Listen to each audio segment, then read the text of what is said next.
I'm here to show you how something you can't see can be so much fun to look at. You're about to experience a new, available, and exciting technology that's going to make us rethink how we waterproof our lives. What I have here is a cinder block that we've coated half with a nanotechnology spray that can be applied to almost any material. It's called Ultra Everdry. And when you apply it to any material, it turns into a super hydrophobic shield. So this is a cinder block, uncoated, and you can see that it's porous. It absorbs water. Not anymore. Porous, non-porous. So what's super hydrophobic? Super hydrophobic is how we measure a drop of water on a surface. The rounder it is, the more hydrophobic it is. And if it's really round, it's super hydrophobic. A freshly waxed car, the water molecules slump to about 90 degrees. A windshield coating is going to give you about 110 degrees.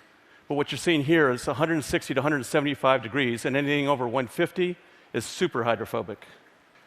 So as part of the demonstration, what I have is a pair of gloves, and we've coated one of the gloves with the nanotechnology coating. And let's see if you can tell which one, and I'll give you a hint.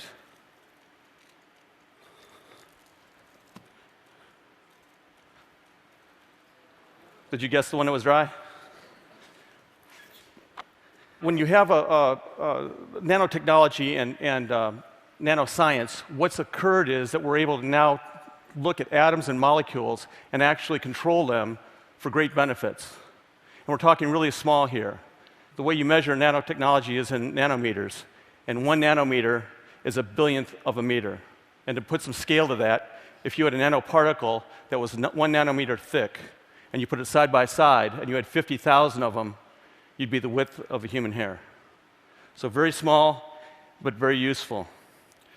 And it's not just water that this works with. It's a lot of water-based materials like concrete, water-based paint, mud, and also some refined oils as well.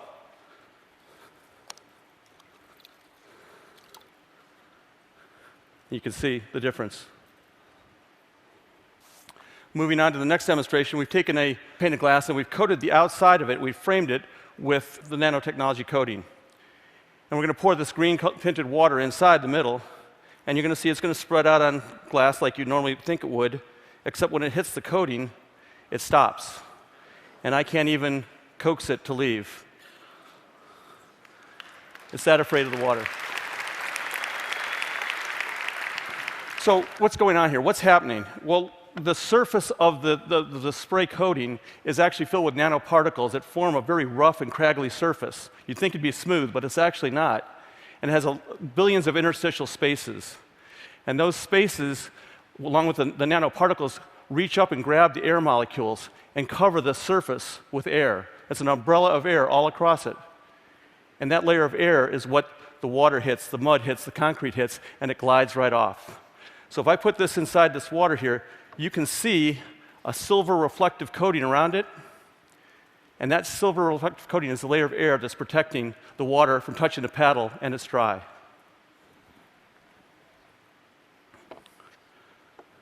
So what are the applications? I mean, many of you right now are probably going through your head. Everyone that sees this gets excited and says, oh, I could use it for this and this and this. The applications, in a general sense, could be anything that's anti-wetting. We've certainly seen that today.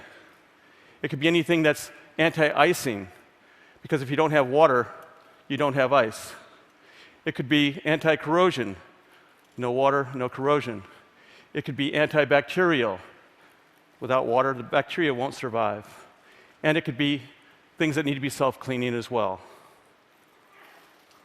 So, imagine how something like this could help revolutionize your field of work. And I'm going to leave you with one last demonstration, but before I do that, I would like to say thank you and think small.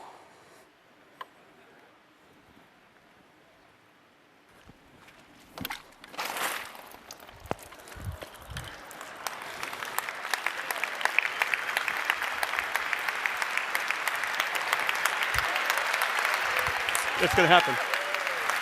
Wait for it. Wait for it. You guys didn't hear about us cutting out the design from TED?